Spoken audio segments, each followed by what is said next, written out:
Capítulo 13. La hija de los ríos. Tiempo hacía que doña Bárbara no visitaba San Fernando. Como siempre, en cuanto corrió la noticia de su llegada, pusiéronse en movimiento los abogados, vislumbrando ya uno de aquellos litigios largos y laboriosos que entablaba contra sus vecinos la famosa acaparadora del Cajón del Arauca, y en los cuales, si los pícaros hacían su cosecha, pues para quedarse ella con las tierras ajenas tenía que dejar en cambio entre costas y honorarios sus buenas morocotas en manos de jueces y defensores de la parte contraria, o en los bolsillos de los prohombres políticos que le hubieran prestado su influencia, también los profesionales honrados salían ganando mucho con el acopio de jurisprudencia y el ejercicio de sutilezas que se requerían para defender contra las argucias y bribonadas de aquellos los derechos evidentes de las víctimas. Pero esta vez se quedaron chasqueados los rábulas. Doña Bárbara no venía a entablar querellas, sino, por el contrario, a llevar a cabo reparaciones insólitas. Mas no solo entre gente de leyes se alborotaron los ánimos. Ya al saberse que estaba en la población, habían comenzado a rebullir los comentarios de siempre y a ser contadas una vez más las 1000 historias de sus amores y crímenes, muchas de ellas pura invención de la fantasía popular, a través de cuyas ponderaciones la mujerona adquiría caracteres de heroína sombría, pero al mismo tiempo fascinadora, como si la fuerza bajo la cual se la representaba, más que odio y repulsa, tradujera una íntima devoción de sus paisanos. Habitante de una región lejana y perdida en el fondo de vastas soledades, y sólo dejándose ver de tiempo en tiempo y para ejercicio del mal, era casi un personaje de leyenda que excitaba la imaginación de la ciudad. Dada esta ya favorable disposición de ánimos, la noticia de que había venido a entregar personalmente lo que su amante le robó a su enemigo y que representaba una suma considerable, y el rumor de que intentaba devolverle a Luzardo las tierras arrebatadas a Altamira, tenía que conmover la población. Espíritus impresionables y propensos a las sugestiones de lo extraordinario, como lo son los de la imaginativa gente llanera, inmediatamente comenzaron a buscárseles atenuaciones a las truculentas anécdotas que la pintaban como un ser siniestro y odioso.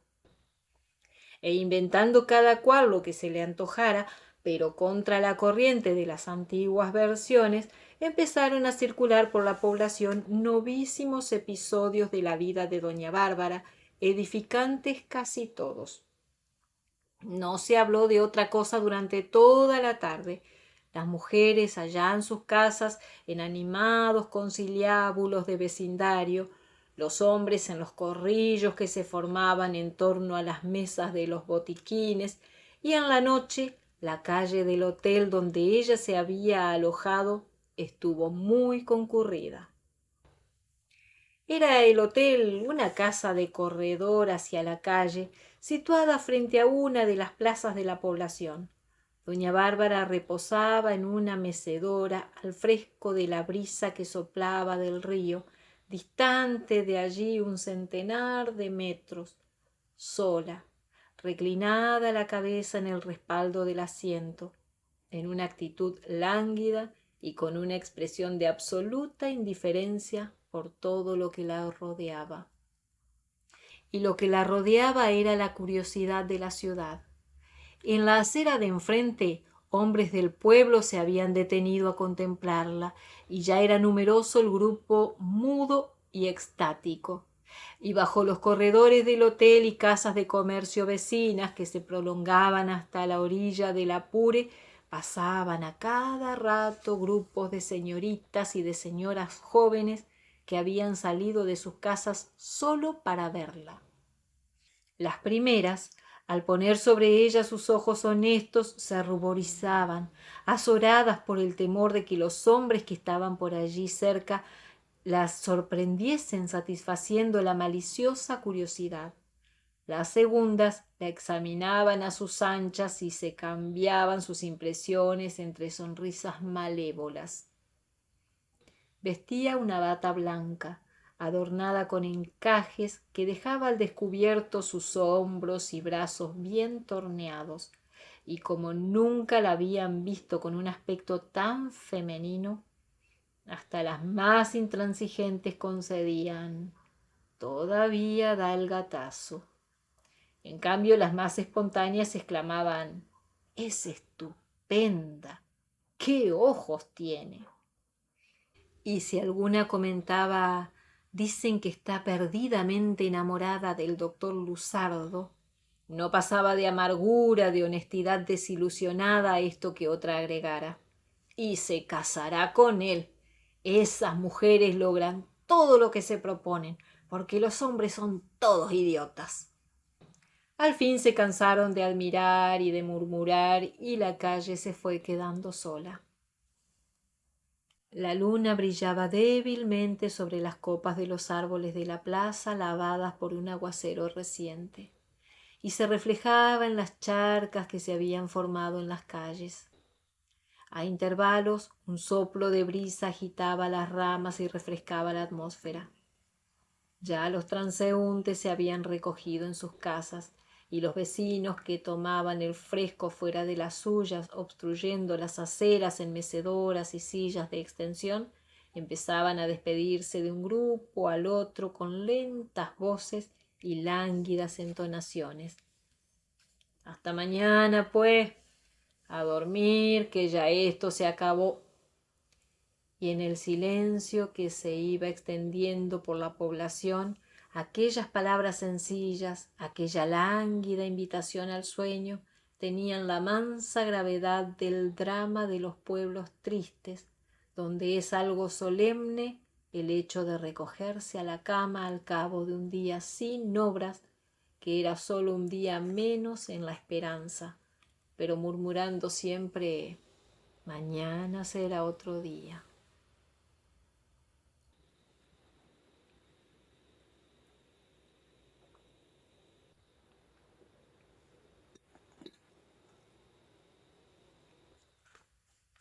Así pensaba doña Bárbara.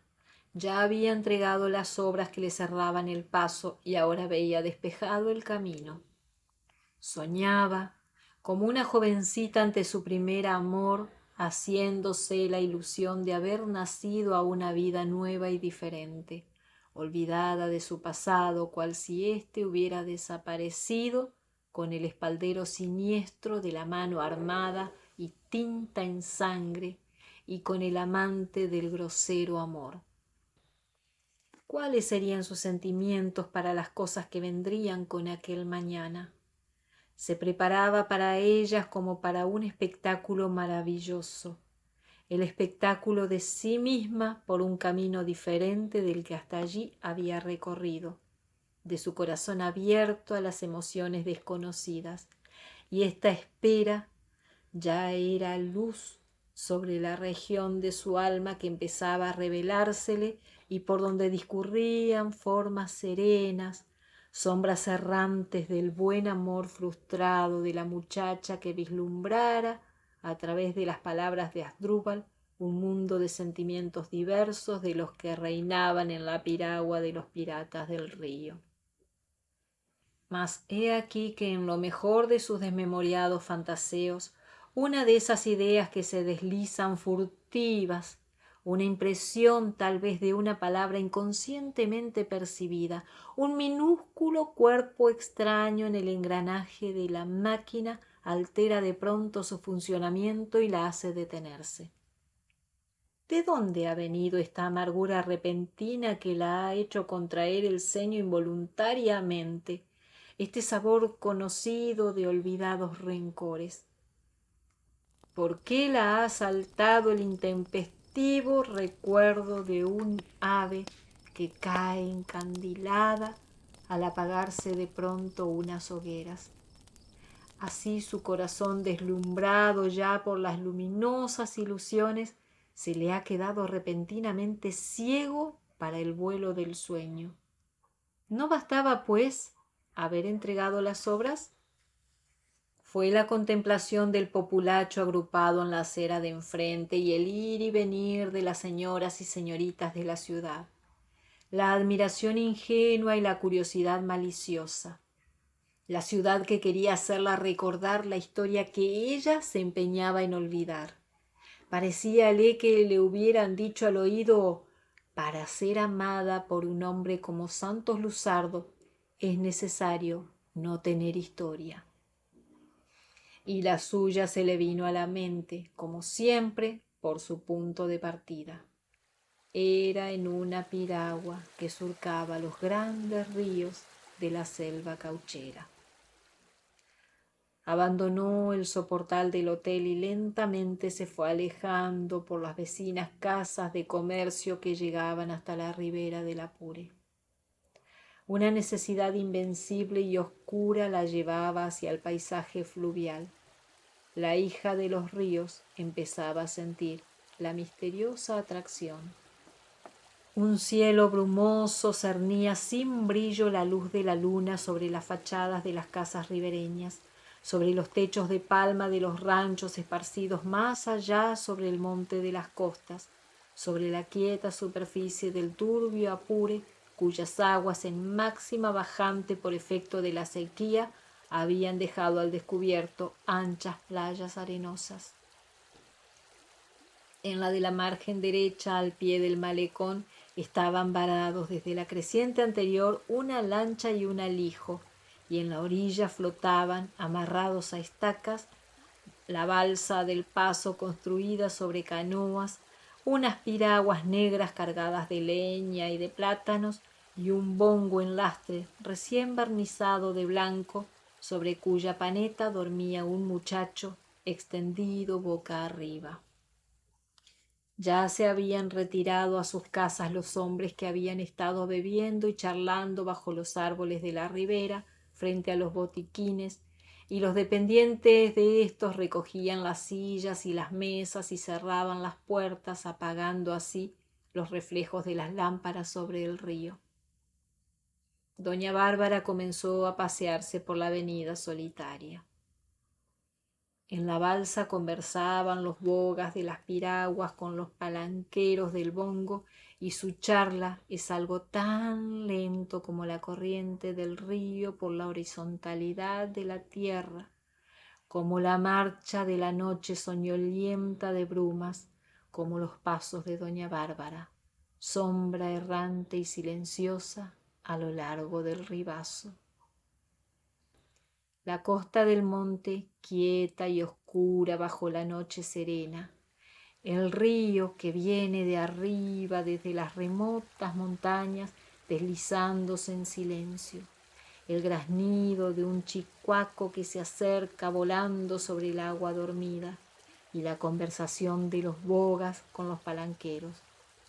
Cosas terribles que han sucedido en los ríos que atraviesan los llanos. Esto, cuando doña Bárbara viene lenta bajo la tenue sombra azul que proyectan los árboles. Y esto mismo cuando se revuelve la costa del monte, la noche callada, el río que se desliza sin ruido hacia otro río lejano, el graznido del pájaro insomne que ya se ha perdido de vista, y la charla soñolienta de los palanqueros con los bogas. Cosas graves que han acontecido en las tierras bárbaras de anchos y misteriosos ríos. Doña Bárbara no mira ni escucha nada más, porque para su conciencia ya no existe la ciudad que duerme sobre la margen derecha. Solo atiende a lo que de pronto se le ha adueñado del alma, la fascinación del paisaje fluvial, la intempestiva atracción de los misteriosos ríos donde comenzó su historia. El amarillo Orinoco, el rojo Atabapo, el negro Guainía. Medianoche por filo, cantan los gallos, ladran los perros de la población. Luego se restablece el silencio y se oye volar las lechuzas. Ya no se habla en la balsa, pero el río se ha puesto a cuchichear con las negras piraguas. Doña Bárbara se detiene y escucha. Las cosas vuelven al lugar de donde salieron.